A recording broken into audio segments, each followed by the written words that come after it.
Hello everyone, তো দেখো আজকে আমি একটা নতুন রেসিপি নিয়ে তোমাদের সঙ্গে শেয়ার করছি। তো আজকে আমি বাড়িতে তৈরি করব কুলের আচার।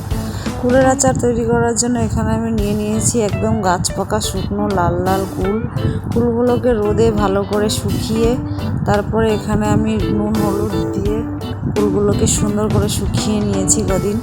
তারপরে এখানে আমি করে নিচ্ছি ভাজা মশলা, যে মশলাটা না দিলে কিন্তু আচারের কোনো টেস্টই হবে না। তো প্রথমে নিয়ে নিয়েছি এখানে আমি মৌরি, তারপরে নিয়ে নিলাম মৌরির থেকেও 1/3 ভাগ জিরে, শুকনো লঙ্কা, তারপরে সঙ্গে নিয়ে নেব ধনের গুঁড়ো, গোলমরিচের গুঁড়ো। তো এবার আমি গ্যাসটা ধরিয়ে নিচ্ছি, তারপরে দিয়ে দেবো কড়াটা গরম করে সমস্ত মশলাগুলো একটা একটা করে দিয়ে ভেজে নেবো।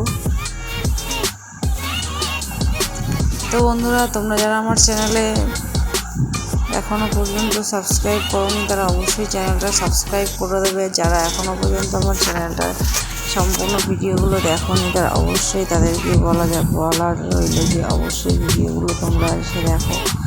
আর আমার চ্যানেলে কিন্তু একদমই ঘরোয়া সমস্ত কিছু দেওয়া হয়। তো যেহেতু আমরা ঘরোয়া সমস্ত রান্নাবান্না, ঘরোয়া সব কিছু যে আমি ভিডিও দিই, তো এখানে আমি আজকে দিচ্ছি কুলের আচার। তো বন্ধুরা চলো সাথে থাকো, সঙ্গে থাকো। এখানে মশলাটা এবার দেখো লাল লাল করে ভাজা হয়ে গেছে, তারপর আমি গুঁড়ো করে নিয়েছি। আর এখানে এবার আমি দিয়ে দিলাম একটুখানি সামান্য তেলের ওপর কড়াই কুলগুলো দিয়ে দিলাম।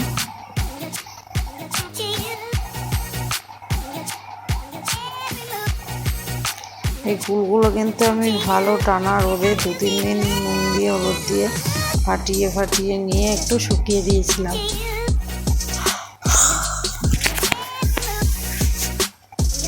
তারপরে এখানে আমি দিয়ে দিয়েছি, আমার যেহেতু ছিল এখানে 1.5 কিলো গুড়, এই 1.5 কিলো গুড় এখানে আমি দিয়ে দিয়েছি।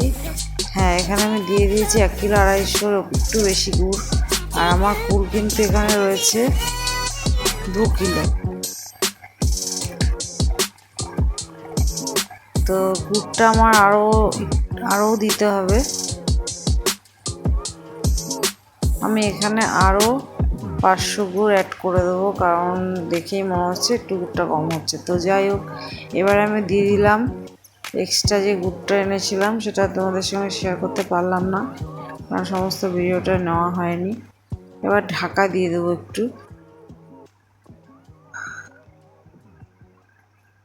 তারপর দেখো আচারটা আমার রেডি হয়ে গেছে। এবার দিয়ে দিলাম ভেজে রাখা মশলাটা।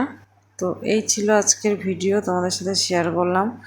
ভিডিওটা একটু বোঝার প্রবলেম হতে পারে, তো অবশ্যই তোমরা কমেন্ট করবে, আমি কমেন্টে জানাবো যে কোথায় কি আমার ভুল হয়েছে, সেটা আমি বলে দেবো।